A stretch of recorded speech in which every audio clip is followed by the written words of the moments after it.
Chicken Cannon News. Greetings, civilians. I'm Colonel Stacy. Some of my close friends call me Teresa. Our top story, Heritage Minister Sheila Copps has announced plans for an extravagant party in Ottawa this April to honor our Olympic athletes. She said there will be balloons and everything.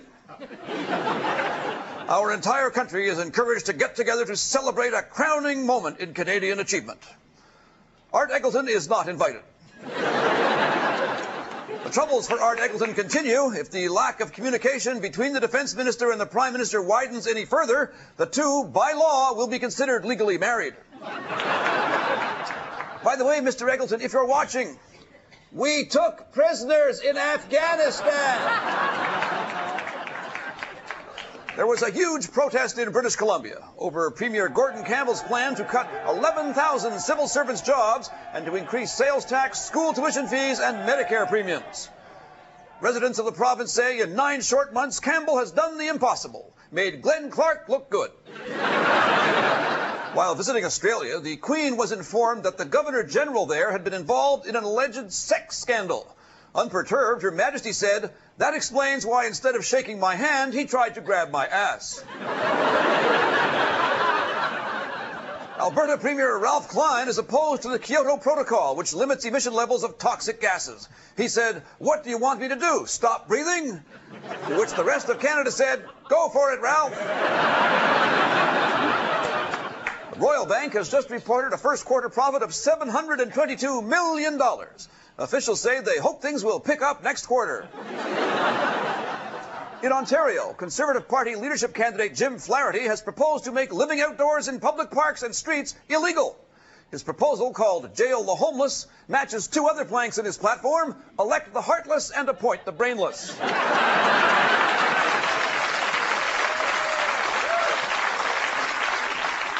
Flaherty also promised, if he becomes Premier, to sell off several unnecessary Ontario fixtures, like the TV Ontario Network, the Provincial Liquor Control Board, and Toronto Mayor Mel Lastman.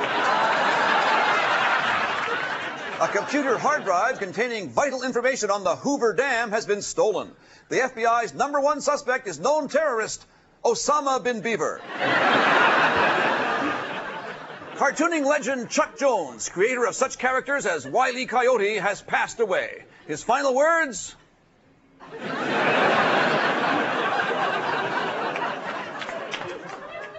Services for Chuck Jones were held at the Acme Funeral Home. The Hubble Space Telescope is getting a makeover. NASA claims once the work is complete, the device will be so powerful it will even be able to spot a Stockwell Day supporter. Canada's strong showing at the Winter Olympics has created a patriotic rush to buy Canadian flags. Meeting this demand has become all but impossible for our flag makers in Taiwan. It's time now to salute our top newsmaker. It is, of course, for their unbiased work, the Olympic figure skating judges.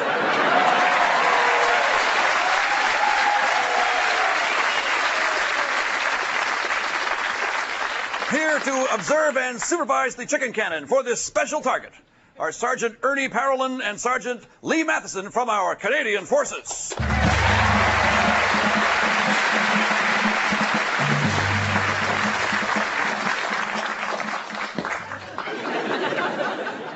Ernie, welcome to the show.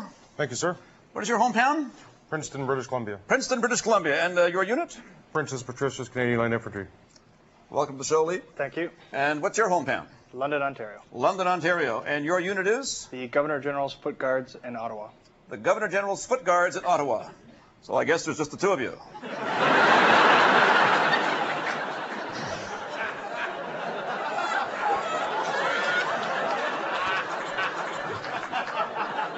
All right, gentlemen.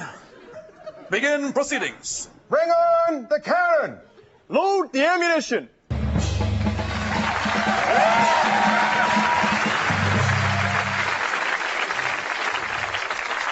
Our ammunition, rotten eggs, pond scum, some slime, chapeau in honor of the judges' seeing eye dogs. For the French judge, some quiche and bologna. Some salmon because something definitely was fishing. And to top it off, a maraschino cherry. And when ready, fire!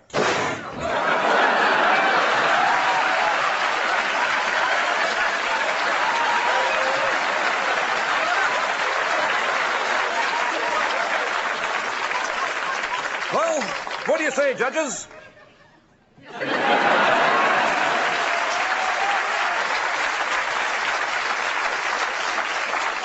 That's what I call a perfect six. If you would like to send our troops in Afghanistan an email or a postcard with a hug from home, now you can. What's that website, Sergeant? www.dnd.ca, sir. And what do they click on, Sergeant? Right to the troops, sir. Good job. The Chicken Cannon, bringing figure skating judges their just desserts.